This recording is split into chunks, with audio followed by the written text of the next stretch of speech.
हुई है। हालांकि डेमोलिशन रुका है, लेकिन अनिश्चितता अभी भी बरकरार है। लोगों का ये मानना है कि ओजोन का टैग हटे तभी उनको राहत मिलेगी। सरकार की घोषणा से उम्मीद तो जगी है, लेकिन डर पूरी तरीके से खत्म नहीं हुआ है। अभी भी लोगों के अंदर असमंजस की स्थिति नजर आ रही है।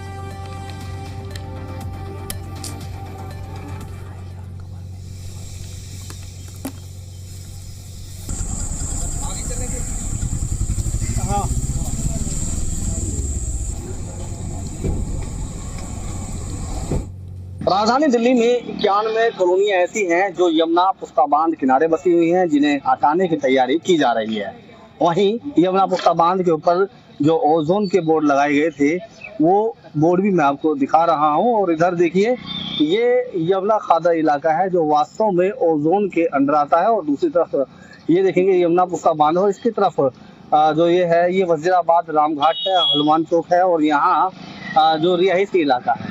ये जो पुस्ता बांध आप देख रहे हैं, इस पूरे पुस्ता बांध के ऊपर जो गाड़ियां चल रही हैं, ये यमुना जब उफान पर होती है तो ठीक इसी पुस्ता बांध से रिहायशी इलाके को सुरक्षित किया जाता है। और जब यमुना का पानी है वो सिर्फ इसी बांध के पास में आके यहाँ रुक जाता है। लेकिन अब जो है, लोगों के अंदर जो डर बना हुआ था घर से बेघर होने का, वो अभी भी बरकरार है। क्योंकि मुख्यमंत्री और सांसद लगातार कह रहे हैं, जो ओजोन एरिया है, मतलब जहां रिहायशी इलाका है और वहां कभी पिछले 20 साल से बाढ़ का पानी नहीं आया, वहां पर पुरानी इमारतों पर बुलडोजर नहीं चलेगा, बल्कि नव निर्माण पर बुलडोजर चलेगा।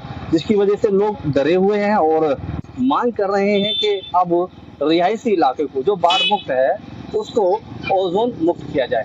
देखने वाली बात होगी तो सरकार क्या फैसला लेगी, लेकिन ये चिंता का विषय अभी भी बना हुआ है। नसीम अहमद, जी मीडिया, दिल्ली। दिल्ली में ओजोन क्षेत्र में चल रही तोड़फोड़ की कार्रवाई को लेकर आम आदमी पार्टी ने बीजेपी सरकार पर बड़ा हमला बोला है। दिल्ली आम आदमी पार्टी अध्यक्ष सौरभ भारद्वाज और आप विधायक संजीव झा ने आरोप लगाया कि हजारों परिवारों को उजाड़ा जा रहा है, जबकि सरकार लोगों को भरोसा दिलाने की कोशिश कर रही है कि कोई कार्रवाई नहीं होगी।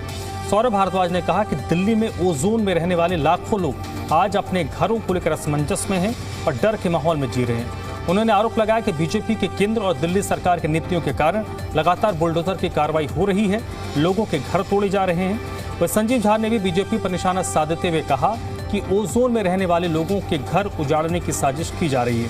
उन्होंने कहा कि सरकार एक तरफ कार्रवाई न करने की बात कहती है, जबकि दूसरी तरफ लगातार डेमोलिशन चल रही है। कुछ समय पहले झुग्गी झोंपड़ी वाले लोगों के मन में हाहाकार था। रेखा गुप्ता जी रोज कहती थी झुग्गियां नहीं तोड़ी जाएंगी, और जिस दिन कहती थी उसी दिन झुग्गियों के ऊपर बुलडोजर चलता था।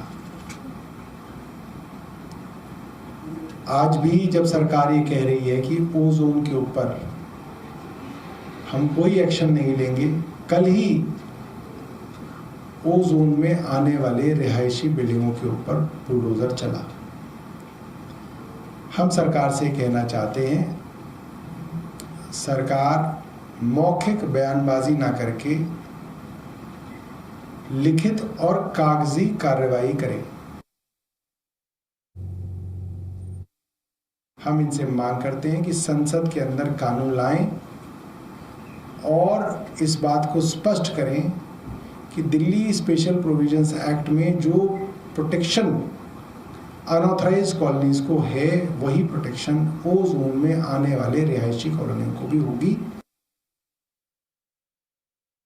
पुनर्वास की योजना बना रहे हैं, इसका मतलब है कि आप लोगों को उजाड़ रहे हैं, लोगों को आप झूठा आश्वासन दे रहे हैं, लोगों से आप झूठ बोल रहे हैं, आप लोगों को गुमराह करना चाह रहे हैं। आप चाह रहे हैं कि बारी बारी से मकान तोड़े।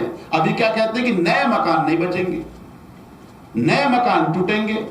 अब नए मकान का डेफिनेशन क्या है?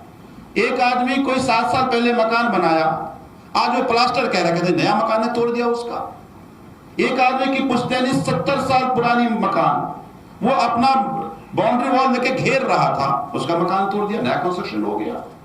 तो ये नया कंस्ट्रक्शन का बहाना केवल इसलिए ले रहे हैं कि इसके नाम पर पहले तोड़ दे सारा, और उसके बाद जो बचेगा वो उजाड़ दे।